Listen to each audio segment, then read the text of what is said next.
Bismillahirrahmanirrahim. Assalamualaikum warahmatullahi wabarakatuh. Alhamdulillahi rabbil alamin. Wabihi nasta'inu ala umurid dunya waddin. Asyhadu an la ilaha illallah wahdahu la syarikalah. Wa asyhadu anna Muhammadan abduhu wa rasuluh. Sallallahu alaihi wa ala alihi wa sahbihi wa man tabi'ahum bi ihsanin ila yaumiddin wa sallama tasliman katsira, amma ba'd. Ma'asyiral muslimin, jamaah salat maghrib yang dirahmati dan dimuliakan oleh Allah Subhanahu wa taala. Alhamdulillah bi ni'matihi tatimmus shalihat. Segala puji hanya bagi Allah yang dengan nikmat-nikmatnya tertunai segala amal-amal kebajikan. Salawat dan salam semoga terkirimkan selalu kepada junjungan kita Nabi besar Muhammad sallallahu alaihi wasallam, kepada keluarga dan para sahabat serta orang-orang yang senantiasa meniti jalannya sampai hari kiamat.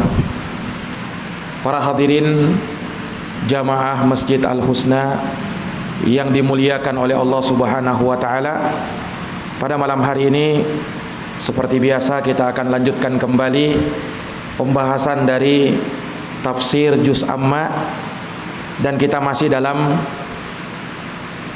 tafsir surat Asy-Syams, surat matahari, di mana kandungan global dari surat ini Allah Subhanahu wa taala menjelaskan di dalamnya 3 perkara. Yang pertama, penjelasan tentang makhluk-makhluk Allah Subhanahu wa taala yang sangat agung dan istimewa, yaitu 7 makhluk Allah Subhanahu wa taala yang berpasang-pasangan, matahari dan bulan, kemudian siang dan malam, lalu langit dan bumi. Dan yang ketujuh, Allah Subhanahu wa taala sebutkan makhluk Allah yang lain, yaitu jiwa, yang tentu saja ada pada diri manusia itu sendiri. Maka semua makhluk ini adalah makhluk Allah Subhanahu wa taala yang agung dan yang menunjukkan kebesaran dan keagungannya. Allah Subhanahu wa taala bersumpah dengannya, sebagaimana yang nanti akan kita lewati bersama insyaallah taala. Kemudian yang berikutnya, yang kedua, di dalam surat ini juga Allah Subhanahu wa taala memberikan dorongan, motivasi untuk beramal. Kemudian sebaliknya, Allah memberikan peringatan dari perbuatan dosa dan maksiat kepada Allah Subhanahu wa taala.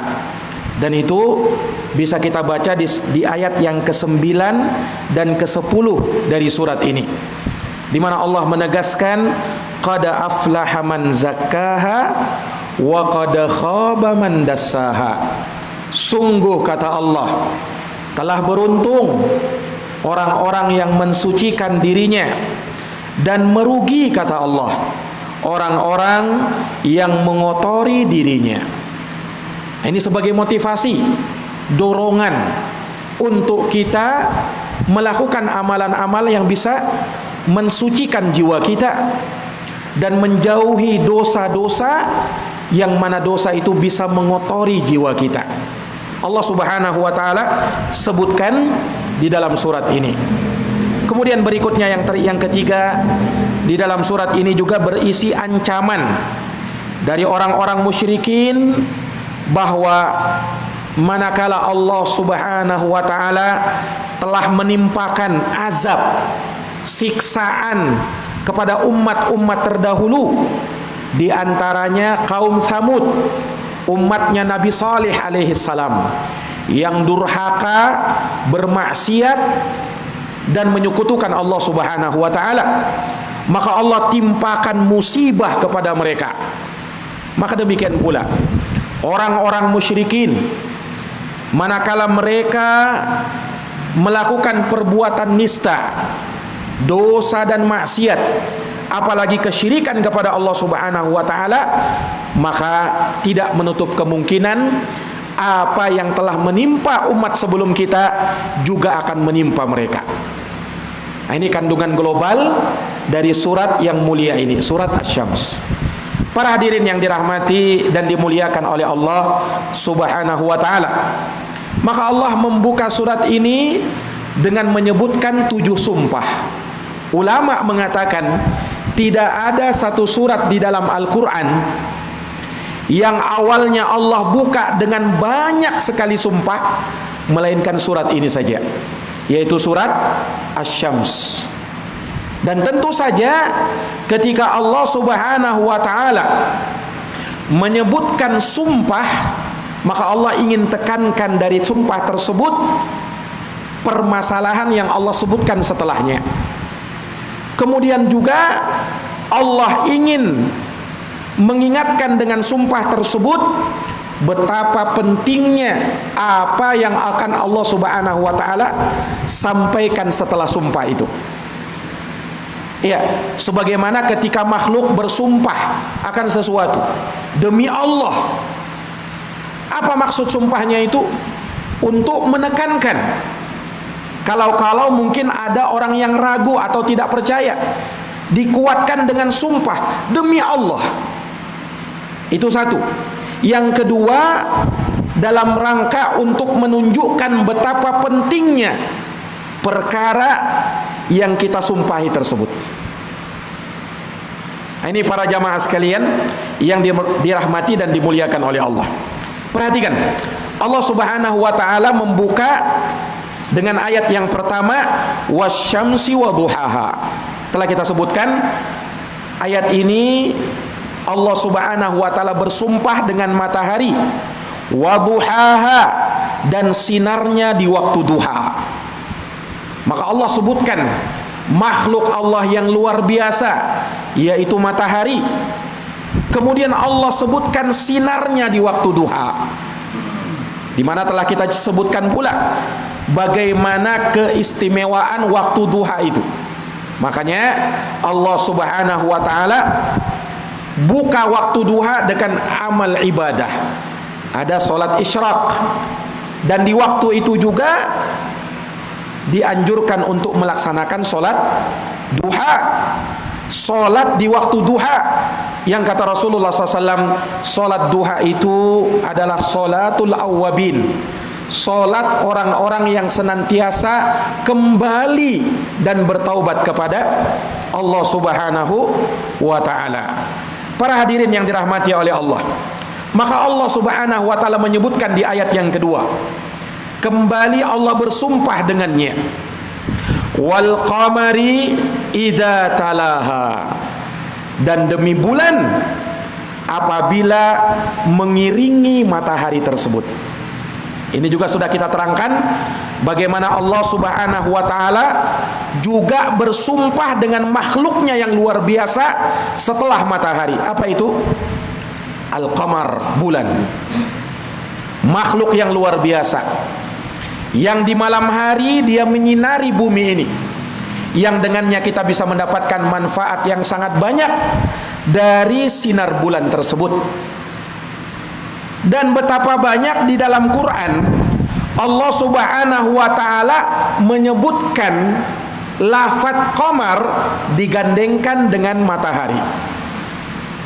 Ulama mengatakan kalau kita periksa Al-Quran, Allah menyebutkan lafaz qamar, bulan, sebanyak 27 kali di dalam Quran. Allah ulang-ulang sebanyak 27 kali. Nah, ini jamaah sekalian, dan kebanyakannya Allah gandengkan dengan matahari. Nah, di antaranya surat Yunus ayat yang kelima, Allah Subhanahu wa taala berfirman, huwallazi ja'ala asy-syamsa dhiya'an wal qamara nura. Dialah Allah yang telah menjadikan matahari bersinar dan bulan juga bersinar. Tapi sinarnya beda. Kalau matahari Allah bahasakan dengan dhiya'an. Dhiya'an, sinar matahari. Bedanya sinar matahari dengan sinar bulan, kalau sinar matahari dia menyinari pada zatnya sendiri. Beda dengan sinar bulan, Allah bahasakan dengan nuro, karena sinarnya dari pantulan sinar matahari. Nah, ini jamaah sekalian yang dirahmati oleh Allah. Makanya beda. Sinar matahari membakar, sementara sinar bulan tidak. Sinar bulan terlihat indah, sinar matahari membakar. Allah perumpamakan seperti sabar, bagaikan sinar cahaya yang membakar. Sementara solat cahaya juga, tapi seperti cahaya bulan. Karena solat itu indah, sementara kesabaran butuh kesabaran. Kesabaran kita butuh kesabaran lagi. Makanya dalam Quran Allah katakan, ya ayyuhalladzina amanusbiru, wahai orang-orang yang beriman, bersabar kalian. Tidak sampai di situ. Allah Subhanahu wa taala perintahkan lagi, wasabiru, kemudian kuatkan kesabaran kalian itu. Jadi disuruh sabar, kuatkan lagi kesabaran. Jangan seperti orang bilang, Ustadz, sabar itu kan juga ada batasnya. Ya kalau ada batasnya bukan sabar lagi namanya itu. Yang namanya sabar itu menahan diri. Nah itu kita sabar. Kalau sudah tidak sabar, ya tidak dinamakan sabar lagi. Nah, ini jamaah sekalian yang dirahmati dan dimuliakan oleh Allah Subhanahu wa taala. Itu di dalam Quran. Kalau kita lihat di dalam hadis, Nabi juga memakai bulan sebagai bentuk perumpamaan. Kita bisa baca di dalam hadis yang sahih, diriwayatkan oleh Imam Abu Daud dan selainnya. Rasulullah sallallahu alaihi wasallam bersabda, "Inna fadlal alim 'alal 'abid ka fadlil qamar 'ala sairil kawakib." Sesungguhnya keutamaan orang berilmu di atas orang yang merupakan ahli ibadah, keutamaannya seperti bulan dengan bintang-bintang yang ada.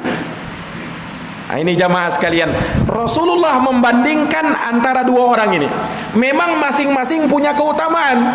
Satunya berilmu, satunya ahli ibadah. Dua-duanya utama. Tetapi mana yang lebih utama dari keduanya ini? Nah, ini sama seperti para ulama membahas keutamaan surat-surat di dalam Quran. Sebanyak 114 surat, semuanya utama, tapi yang paling utama dari semua surat itu adalah surat Al-Fatihah, karena dia ummul kitab. Ayat yang jumlahnya ribuan, 6.000 sekian ayat, semuanya utama, tapi yang paling utama dari semua ayat itu adalah ayatul kursi, ayat kursi. Nah, sama ketika Rasulullah membandingkan antara orang yang berilmu dengan orang yang ahli ibadah. Dua-duanya utama, tapi mana yang lebih utama? Rasulullah menyebutkan di dalam hadis ini, yang lebih utama adalah orang yang berilmu. Makanya diperumpamakan kafadlil qamar ala sairil kawakib. Di sini Rasulullah menggunakan bulan. Keutamaan dia ahli ilmu dibandingkan ahli ibadah seperti keutamaan bulan dibandingkan dengan bintang-bintang yang lain. Coba kita lihat Pak, bagaimana perumpamaan Nabi ini. Jadi orang alim seperti bulan. Lihat cahaya bulan menyinari kan, bukan hanya untuk dirinya, tapi untuk dirinya dan untuk yang berada di sekitarnya, bahkan sampai ke bumi. Beda dengan cahaya bintang. Kalau bintang bercahaya juga, tetapi cahayanya hanya untuk dirinya, paling menyinari hanya di sekitarnya saja, sedikit saja. Lihat bulan. Nah, demikianlah orang alim. Orang alim, dia berilmu, manfaat bagi dirinya, dan bisa menebarkan manfaat untuk orang lain. Kalau cuman ahli ibadah, manfaat untuk dirinya saja. Orang lain belum tentu bisa mengambil manfaat dari ibadah yang dia kerjakan. Ya kan? Orang yang beribadah, yang bisa mengambil manfaat dari ibadahnya itu siapa? Ya yang beribadah, bukan yang tidak beribadah. Tapi lihat orang yang berilmu. Ketika dia berilmu, lalu dia tebarkan ilmunya, dia sampaikan ilmunya kepada orang lain, bermanfaat dan bisa memberikan manfaat bagi yang lain. Rasulullah memperumpamakan keutamaan orang yang berilmu di atas ahli ibadah seperti keutamaan bulan dibandingkan dengan bintang-bintang yang lain. Nah, ini para jamaah sekalian yang dirahmati dan dimuliakan oleh Allah Subhanahu wa taala. Naam. Lihat, Allah Subhanahu wa taala di dalam surat Asy-Syams ini membuka dengan sumpah, menyebutkan matahari dan bulan. Kenapa matahari dan bulan? Karena dia dua makhluk Allah yang agung. Iya, dua makhluk Allah Subhanahu wa taala yang agung. Naam. Dan kita perlu ingat, dua benda langit yang paling besar, yang menurut kita paling besar, menurut pandangan kita adalah matahari dan bulan. Ya kan? Yang paling besar itu dari benda-benda lah, benda langit. Walaupun mungkin ada yang lebih besar daripada itu, tapi yang menonjol, yang kita bisa lihat dengan kedua mata kepala kita adalah matahari dan bulan. Allah sengaja ingin memperlihatkan kepada kita supaya kita bisa memahami dengan apa yang kita lihat, apa yang kita rasakan. Matahari ada di siang hari, bulan ada di malam hari. Nah, ini jamaah yang dirahmati dan dimuliakan oleh Allah Subhanahu wa taala. Lihat, kemudian setelahnya Allah Subhanahu wa taala sebutkan dua makhluk Allah yang lain. Yang ini berimbas dari adanya matahari dan bulan. Matahari kapan muncul, Pak? Di siang hari. Bulan kapan muncul, Pak? Di malam hari, ya kan? Makanya pada ayat yang ketiga dan keempat dari surat Asy-Syams, Allah sebutkan siang dan Allah sebutkan malam. Perhatikan, wan nahari idza jallaha, dan demi siang apabila menampakkannya, wal laili idza yaghshaha, dan demi malam apabila menutupinya. Nah, masih ada hubungannya kan? Ini jamaah sekalian yang dirahmati oleh Allah Subhanahu wa taala. Dan Allah mengatakan demi siang, idza jallaha, apabila menampakkannya. Maksudnya apabila menampakkannya? Maksudnya apabila menampakkan matahari itu. Karena dengan siang nampaklah itu matahari. Nah, idza jallaha, domir ha di sini kembali kepada matahari menurut penafsiran sebahagian ulama. Sebahagian lain mengatakan idza jallaha, apabila menampakkannya, yakni apabila siang telah menutupinya, apabila siang telah menyelimutinya. Dan sebagian lagi mengatakan idza jalla dhalamah, apabila menampakkan sesuatu yang gelap. Tadinya di malam hari gelap, kemudian dengan munculnya siang, maka yang gelap tadi berubah menjadi terang. Nah, berubah menjadi terang. Nah, ini para jamaah sekalian yang dirahmati dan dimuliakan oleh Allah Subhanahu wa taala. Dan perhatikan, ketika Allah Subhanahu wa taala bersumpah dengan makhluknya, sekali lagi menunjukkan keagungan dan keluar biasaan makhluk itu, agar kita berpikir, bukan hanya berpikir tentang makhluk ini saja, mengetahui keagungan makhluk ini saja, tapi lebih daripada itu, tatkala kita tahu betapa agungnya makhluk ini, maka kita harus lebih tahu lagi betapa agungnya yang menciptakannya, yaitu Allah Subhanahu wa taala. Makanya Allah katakan di dalam Quran bagaimana? Inna fi khalqis samawati wal ard, sesungguhnya dalam penciptaan langit dan bumi, waqtilafil laili wan nahar, kemudian persilih gantian malam dan siang, la ayatin, benar-benar di sana terdapat tanda-tanda kebesaran Allah, liulil albab, bagi orang-orang yang mau memikirkan itu. Ini jamaah sekalian yang dirahmati dan dimuliakan oleh Allah. Makanya berpikir juga orang itu. Ya, Allah sebutkan siang dan malam. Ini sebagai isyarat akan adanya pencipta siang dan malam. Contoh logisnya, Pak. Kalau ada rumah itu di malam hari nyala lampunya, di siang hari mati lampunya. Begitu terus. Malam nyala lampunya, siang mati lampunya. Menunjukkan apa? Ada penghuni rumah, ya kan? Ketika kita lihat rumah itu, oh malam mati nyala lampunya, siang mati lampunya. Ada berarti penghuni rumahnya, ya kan? Ketika Allah menjadikan bumi ini, ada gelap, ada terang. Ya kan? Ada siang, ada malam. Berarti apa? Sebagaimana kita bisa paham, kalau ada rumah, ketika malam dia nyala lampunya, ketika siang mati lampunya, ada berarti penghuninya. Berarti ketika bumi ini ada waktu siang, ada waktu malam, ada waktu terang, ada waktu gelap, ada yang mengaturnya. Siapa yang mengaturnya? Allah tabaraka wa ta'ala, Allah subhanahu wa ta'ala. Nah, ini dalil-dalil akal akan keberadaan siapa? Allah subhanahu wa ta'ala. Jamaah yang dirahmati dan dimuliakan oleh Allah, makanya tentang keberadaan Allah subhanahu wa ta'ala, kita tidak butuh dalil tentang keberadaan dia. Dalil-dalil maksudnya di dalam hukum syariat tidak perlu. Kenapa?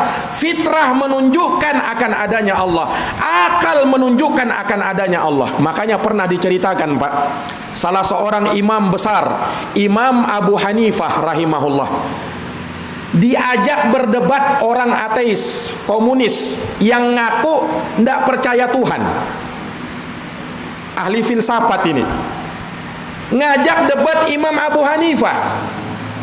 Ketika dipertemukan ini Imam Abu Hanifah dengan orang ateis tadi, sebelum mereka berdebat, Imam Abu Hanifah memberikan logikanya. Wahai fulan, kamu percaya ndak ada sebuah kapal? Kapal ini memuat barangnya dengan sendirinya, kemudian berlayar dengan sendirinya. Setelah sandar di pelabuhan, dia turunkan barangnya sendirinya. Percaya enggak? Kata si ateis ini, kamu sudah gila. Mana mungkin ada perahu, ada kapal bisa memuat barang sendiri, berlayar sendiri, sandar di pelabuhan sendiri, kemudian mengeluarkan muatannya sendiri. Kamu sudah gila, kata orang ini. Nah, kata Imam Abu Hanifah, kamu lebih gila lagi. Iya, kamu lebih gila lagi. Nah, lihat dunia ini, tata surya ini yang teratur sedemikian rupa, kamu katakan tidak ada Tuhan, kamu katakan tidak ada penciptanya, kamu lebih gila lagi. Subhanallah, fabuhital ladzi kafar, maka dia membisulah orang kafir tadi. Nah, ini jamaah sekalian yang dirahmati oleh Allah, ini contoh sederhana. Ya, orang-orang yang mengaku tidak percaya Tuhan itu bagaimana? Kalian taruh di mana akal kalian? Ada juga yang mengatakan begini, loh, orang yang mengaku adanya Tuhan itu aneh. Kenapa? Kan dia tidak melihatnya, dia belum bisa melihatnya, kok dia percaya adanya Tuhan? Nah, ini syubhat juga. Katanya apa? Bagaimana kalian bisa membuktikan adanya Tuhan padahal kalian belum bisa, padahal kalian belum melihat Tuhan sekarang ini? Bagaimana caranya? Kita katakan, kata para ulama, secara akal saja, sesuatu yang belum terlihat atau sesuatu yang tidak kita lihat dengan mata kepala kita belum tentu tidak ada. Ya kan? Sesuatu yang tidak terlihat belum tentu tidak ada. Contoh dasarnya akal. Manusia punya akal enggak? Punya? Punya. Apakah terlihat akal itu? Oh, terlihat, Ustadz. Coba kalau kita belah, ada otaknya. Nah, itu otak. Orang yang berotak belum tentu berakal. Ya enggak? Orang yang punya otak belum tentu berakal. Makhluk yang punya otak belum tentu berakal. Coba maaf, misalnya orang gila yang kita katakan tidak berakal, kalau dibelah kepalanya ada otaknya juga kan? Apakah berakal dia? Tidak. Hewan punya otak? Punya. Apakah dia berakal? Hewan tidak berakal. Ini jamaah sekalian. Jadi ada sesuatu tidak terlihat dia, tapi kita yakin akan keberadaannya. Begitu pula Allah. Memang kita tidak lihat, tapi bagaimana kita bisa yakin adanya Allah subhanahu wa ta'ala, Tuhan yang Maha Esa. Ini jamaah sekalian, kita yakin dengan ayat-ayat syar'iyah yang menunjukkan keberadaan Allah, dan ayat-ayat kauniyah, keberadaan alam semesta ini, keteraturannya sedemikian rupa. Tidak mungkin, mustahil tidak adanya pencipta. Ya kan? Ini jamaah sekalian yang dirahmati dan dimuliakan oleh Allah subhanahu wa ta'ala. Jadi Allah subhanahu wa ta'ala menjadikan makhluk-makhluknya sedemikian rupa keadaannya, teratur, tidak saling menabrak antara satu dengan yang lainnya, tidak saling berselisih antara satu dengan yang lainnya. Betul-betul rapi dan tertata, sangat rapi. Siapa lagi kalau bukan Allah subhanahu wa ta'ala yang mengatur, menguasai, dan menciptakannya. Para jamaah sekalian yang dirahmati dan dimuliakan oleh Allah, perhatikan keberadaan siang dan malam. Ketika berakhir malam, muncul waktu siang. Berakhir waktu siang, datang lagi waktu malam. Dan terus itu berputar seiring dengan perkembangan zaman. Seiring dengan perkembangan zaman. Coba misalnya kalau waktu ini siang aja terus, tidak ada malamnya, tidak ada waktu beristirahat bagi manusia. Coba kalau Allah jadikan bumi ini malam terus, tidak ada siangnya, tidak ada waktu untuk bekerja. Subhanallah, Allah jadikan waktu di dunia ini stabil. Ada siang, ada malam. Siang kita gunakan untuk beraktivitas, malam kebanyakan orang untuk beristirahat. Nah, dan Allah pergantikan siang dan malam itu dengan teratur. Tidak sama Pak, seperti lampu ini. Coba Pak, kalau lampu ini padam, langsung gelap kan? Langsung gelap. Ya. Ketika dia misalnya nyala, langsung terang. Kadang membuat mata kita sakit. Ya kan? Lihat siang dan malam. Allah jadikan tidak seperti mati dan nyala dan padamnya lampu. Ya kan? Tapi Allah jadikan sedikit demi sedikit pergantian siang dan malam itu. Makanya bahasa di dalam Quran Allah Subhanahu wa taala sebutkan di surat Yasin ayat 36. Allah Subhanahu ayat 37. Allah Subhanahu wa taala menyatakan wa ayatul lahumul lailu naslahu minhun nahar faidahum muzlimun. Perhatikan. Dan salah satu tanda dari tanda-tanda kebesaran Allah untuk manusia, apa itu? Al-lailu, Allah jadikan malam, naslahu minhun nahar.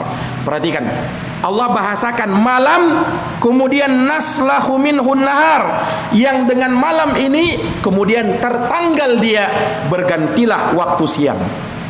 Kalau kita paham bahasa Arab Pak, kata naslahu dalam ayat di surat Yasin ini secara bahasa artinya menguliti. Apa artinya? Menguliti.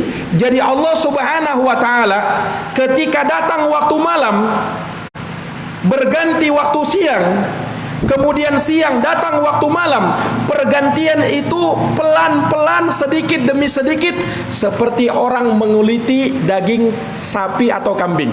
Pelan-pelan kan? Kayak begitulah pergantian apa? Siang dan malam. Dan memang kalau kita lihat cahaya matahari yang meliputi bumi ini bagaikan lapisan-lapisan.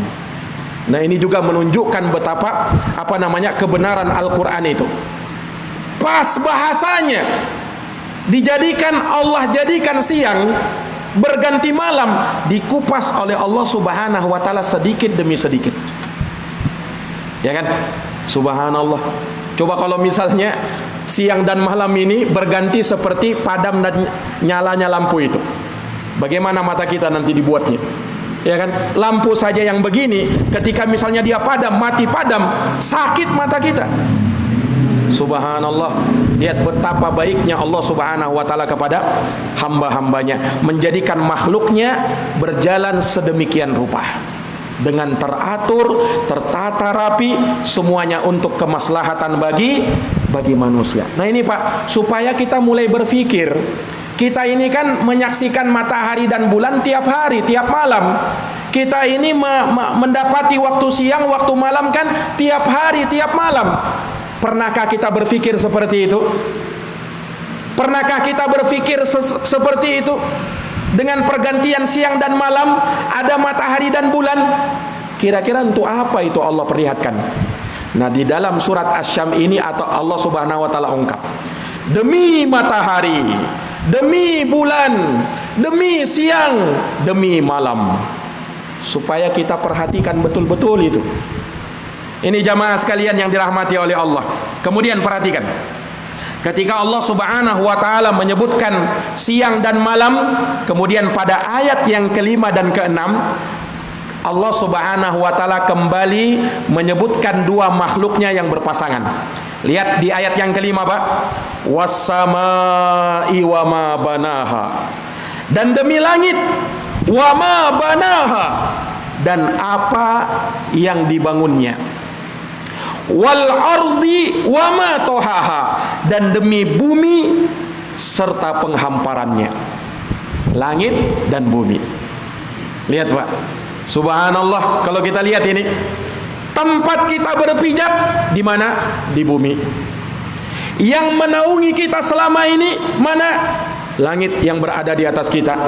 Allah bersumpah dengannya, was-samaa'i wa ma banaha, demi langit, wa ma banaha. Wa ma banaha, ulama menafsirkan ma di sini dalam bahasa Arab kata mereka bisa bermakna ma mausulah dan juga bisa bermakna ma masdariyah. Kalau ma mausulah dalam bahasa Arab maknanya walladzi banaha, demi langit dan yang membangunnya. Siapa yang membangun langit? Allah Subhanahu wa taala. Itu kalau ma di sini ma mausuliyah, isim mausul. Tapi kalau ma di sini masdariyah, maka maknanya binauha, yakni demi langit dan bangunan langit tersebut yang luar biasa menakjubkan.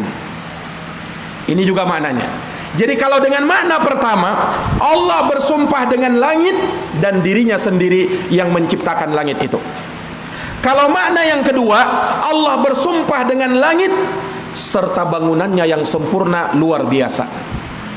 Langit ini kan makhluk Allah yang luar biasa juga, ya kan? Lihat, Allah jadikan langit tanpa ada tiang yang menjangganya. Ada enggak Pak tiang langit ini? Enggak ada kan? Lihat di dalam surat Ar-Ra'd ayat yang kedua, Allah berfirman, Allahul ladzi rafa'as samawati bighairi amadin tarawunaha. Allah menyatakan, dialah Allah yang telah mengangkat langit bighairi amad, tanpa ada tiang.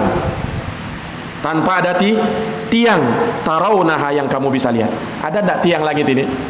Enggak ada kan? Ini luar biasanya langit itu. Nah, makhluk bisa ndak, jangankan langit yang luasnya luar biasa, ya tempat rumahnya saja bisa ndak dia buat atap tanpa tiang? Bisa ndak? Ndak bisa Pak.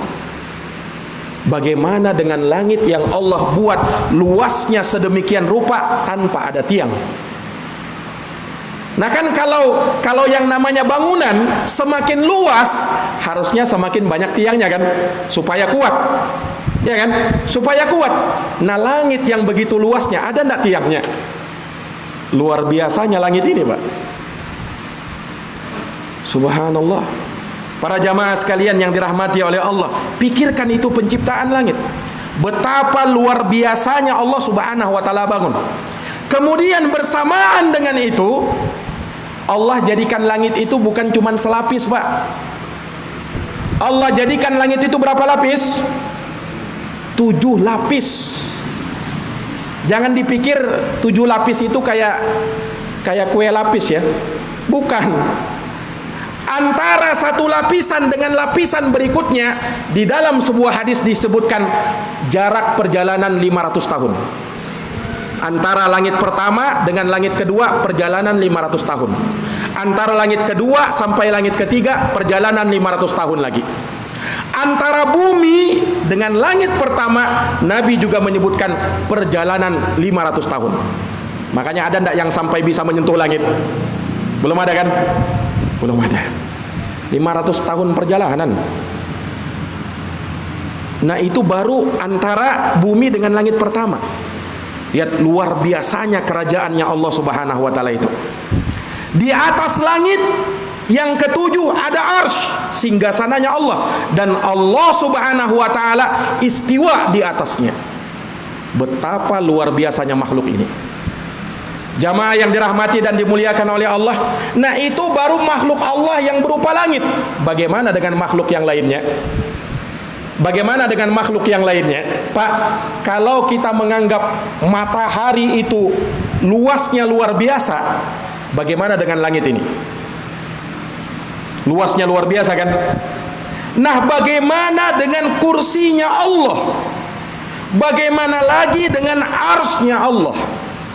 Disebutkan di dalam ayat Al-Quran, Allah berfirman, wasi'a kursiyuhus samawati wal ard, dalam ayat kursi. Dan kursinya Allah meliputi langit dan bumi. Berarti kursi lebih kecil atau lebih besar daripada langit? Lebih besar, karena kursi meliputi langit dan bumi. Berarti kursinya Allah lebih besar. Seberapa besar kursi dibandingkan langit? Kursinya Allah dibandingkan langit, seberapa besar? Disebutkan di dalam hadits yang sahih, kata Nabi SAW, perbandingan antara kursi dengan langit itu seperti gelang yang dilemparkan ke padang pasir. Nah, gelang itu yang kecil itu, itulah langit, sementara padang pasir yang luas itulah kursinya Allah. Allahu Akbar. Luar biasanya besarnya Allah Subhanahu wa taala. Itu baru kursi, Pak. Bagaimana lagi dengan ars? Kata Nabi, perbandingan antara kursi dengan ars seperti perbandingan yang tadi juga, gelang dilemparkan ke padang pasir. Gelang itu kursi, sementara padang pasir yang luas itulah ars, singgasananya Allah. Allahu Akbar. Allah yang maha besar. Dan Allah Subhanahu wa taala berada di atas ars. Ar-Rahmanu 'alal arsy istawa. Allah yang maha perahmat, yang istiwa tinggi di atas arsy-Nya sana. Jamaah yang dirahmati dan dimuliakan oleh Allah, betapa besarnya. Makanya tidak ragu kita mengatakan Allahu Akbar. Allah yang maha besar. Semuanya kecil. Makhluk ini tidak ada apa-apanya dibandingkan kebesaran Allah Subhanahu wa taala. Para jamaah sekalian yang dirahmati dan dimuliakan oleh Allah Subhanahu wa taala, perhatikan, Allah meninggikan langit. Allah mengangkat langit. Kemudian Allah Subhanahu wa taala menyempurnakan langit tersebut. Nah, Allah Subhanahu wa taala menyempurnakan langit tersebut. Tidak ada duanya. Jamaah yang dirahmati dan dimuliakan oleh Allah, kemudian perhatikan pada ayat yang berikutnya, bagaimana Allah pasangkan langit Allah dengan bumi. Wal ardi wa ma tohaha, dan demi bumi. Bumi tempat kita berpijak ini. Wa ma tohaha, dan segala hamparannya. Subhanallah, kalau kita mau renungkan, Pak, bumi kita ini luar biasa. Bumi tempat kita berpijak luar biasa, keajaiban-keajaibannya. Allah jadikan bumi ini tidak bergoyang, qarar dia, tetap dia. Makanya Allah berfirman di dalam Quran, Allahul ladzi ja'ala lakumul arda qarara. Dialah Allah yang telah menjadikan bumi itu tidak bergoyang, tetap stabil. Bumi tidak bergoyang. Disebutkan oleh para ahli, kalau bumi ini bergoyang 2 menit saja, bergoyang seluruhnya, puluhan ribu manusia akan tewas. Baru 2 menit kalau bergoyang semuanya ya. Bagaimana lagi kalau lebih lama daripada itu, Pak? Subhanallah. Iya. Dan kita bisa rasakan ketika bumi bergoyang di sebagian tempat saja, luar biasanya porak-porandanya tempat itu.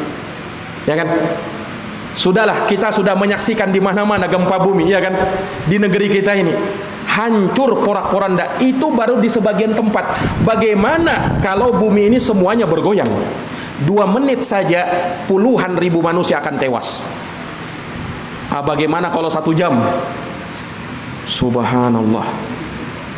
Ini Pak, luar biasanya Allah jadikan bumi tempat kita tinggal qararan. Allah jadikan tetap tidak bergoyang dia. Kemudian bumi tempat kita berpijak, Allah jadikan tanahnya tidak rata. Mungkin manusia nanti bisa protes. Ya, orang yang punya tanah bisa protes. Kenapa saya punya tanah ini tinggi? Kenapa tidak rata? Kan kalau saya bangun rumah, saya kan pengennya rata. Manusia ini bisanya cuman protes saja. Kalau Allah jadikan bumi ini rata semuanya, kalau turun hujan, kira-kira mau mengalir kemana air hujan itu, Pak? Kalau rata semuanya. Nah, Allah jadikan ada dataran tinggi, ada dataran rendah. Supaya apa? Supaya ada tempat mengalir. Subhanallah. Kemudian bumi ini Allah jadikan tanahnya tidak sama. Ada yang batu, ada yang pasir, ada yang tanah subur, ada yang tanah kering. Semuanya ada hikmahnya. Mungkin yang tanahnya mungkin tidak subur, protes, kok kenapa tanah saya tidak subur? Kan kalau saya tanami bisa subur. Subhanallah. Coba kalau kita jadikan tanah ini sama semua, kira-kira bagaimana kita bisa mau membangun bangunan-bangunan kita ini? Kan butuh tanah, butuh pasir, butuh kerikil, butuh batu. Semua itu dibutuhkan. Subhanallah. Para jamaah sekalian yang dirahmati dan dimuliakan oleh Allah Subhanahu wa taala, maka sekali lagi, kalaulah kita ingin merenungkan keagungan-keagungan, kebesaran-kebesaran makhluk Allah ini, maka tidak ada habisnya kita bisa merenungkannya, kita bisa memikirkannya. Dan sekali lagi, dengan adanya makhluk-makhluk ini, kita hendaknya berpikir betapa agungnya dan besarnya sang penciptanya, yaitu Allah Subhanahu wa taala. Demikian mungkin kajian kami yang bisa kami sampaikan pada pertemuan malam hari ini. Insyaallah taala kita lanjutkan di pertemuan yang akan datang biiznillah taala. Wallahu taala a'lamu bissawab. Kita tutup dengan doa kafaratul majlis. Subhanakallahumma wa bihamdika asyhadu an la ilaha illa anta astaghfiruka wa atubu ilaik. Walhamdulillahi rabbil alamin. Wassalamu alaikum warahmatullahi wabarakatuh.